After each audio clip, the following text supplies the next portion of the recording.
Standard 3 chapter 1 antonyms and glossary. सबसे पहले हम सारे ही एंटोनिम्स एक बार रिपीट कर लेते हैं, then you have to write it in your notebook. Antonyms में फर्स्ट सोड।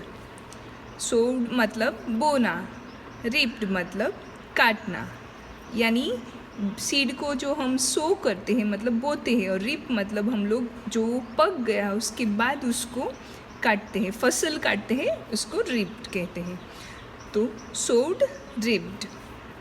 ओवरजॉयड, खुश, सैड, अनहैप्पी। ओवरजॉयड का opposite sad, unhappy. Spend, spend मतलब खर्च कर देना, यूज़ कर देना, और सेव मतलब बचा के रखना। तो spend opposite save. Careful, careless. Buy, cell.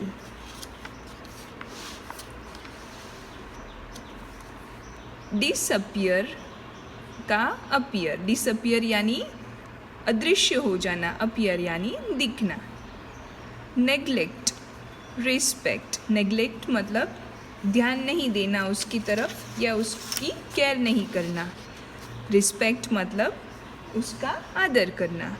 Miserable, miserable यानी बहुत ही अनहैप्पी, और उसका ऑपोजिट है चीयरफुल या हैप्पी। थ्रो, फेंकना, कैच, पकड़ना। रियलाइज, समझ में आना।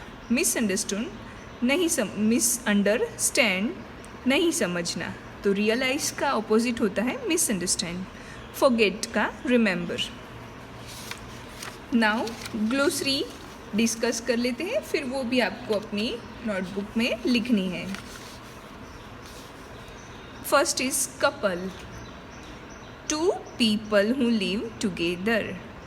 दो लोग जो साथ में रहते हैं। हमारे यहाँ पे कपल मतलब एक मैन एक वुमन जो साथ में रहते हैं, जिनकी शादी हो गई होती है, या फिर दो लोग साथ में रहते हैं, that is couple. Parcel, something that is wrapped in paper so that it can be send by mail. ऐसी चीज़ जो पेपर में रैप की हुई है और उसे भेजा गया है, तो उसे कहते हैं पार्सल। सोड, सोड मतलब टू प्लांट और स्प्रेड सीड्स इन और ऑन ग्राउंड। सोड का मतलब मैंने आपको पहले भी बताया था कि बीज बोना, वो होता है सो। तो या तो वो ज़मीन के अंदर या फिर ऊपर स्प्रेड करके सो किया जाता है। ओवरजॉयड, ओवरजॉयड यानी बहुत ही खुश होते हैं। डिलाइटेड, हैप्पी, एक्सेसिवली हैप्पी, बहुत ही खुश। Safe, a fire proof case with a strong lock used for the storage of valuables. Fire proof case, case यानी एक बॉक्स जैसा, डब्बे जैसा, जिसमें स्ट्रॉन्ग लॉक है और जो वैल्यूएबल्स यानी जो बहुत ही कीमती सामान होता है उसको स्टोर करने के लिए यूज़ होता है, तो उसको हम कहते हैं safe.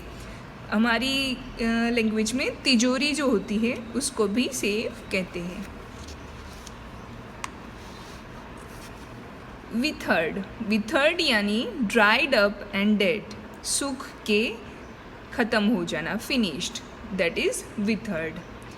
Frantically, hurrying and doing things quickly in a state of excitement or confusion. Hurrying और doing things quickly, जल्दी जल्दी में कोई भी चीज़ करना। in a state of excitement और confusion, या तो एक्साइटमेंट होता है या बहुत ही कंफ्यूज हो जाते हैं, क्या करें क्या न करें नहीं समझ में आता है। In that situation what ever the work you do, और ये सिचुएशन में जो आप काम करते हैं उसको कहते हैं frantically. Disappear, if people or things disappear, they go somewhere where they cannot be seen or found.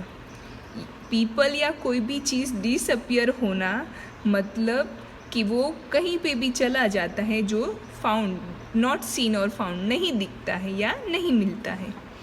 Neglect, failed to give due care, attention or time। तो कोई भी चीज़ को हम केयर नहीं करते हैं, अटेंशन नहीं देते हैं या टाइम नहीं देते हैं, उसका मतलब है कि हम उसको नेग्लेक्ट कर रहे हैं. Miserable, unhappy, depressed, causing misery, discomfort and so on. बहुत सारे वर्ड्स हैं मिजरेबल के लिए. मिजरेबल का मतलब होता है दुखी, अनहैप्पी, डिप्रेस्ड, कॉजिंग मिजरी यानी दुख व्यक्त करना, डिसकम्फर्ट यानी कंफर्टेबल नहीं हो. ऐसे बहुत सारे वर्ड्स हैं मिजरेबल के लिए. हमारे पास इतने हैं, हम इतने ही लर्न करेंगे. रियलाइज्ड, टू बिकम कॉन्शियस और अवेयर ऑफ समथिंग. तो किसी भी चीज़ के बारे में कॉन्शियस होना या अवेयर होना, दैट इज़ रियलाइज्ड.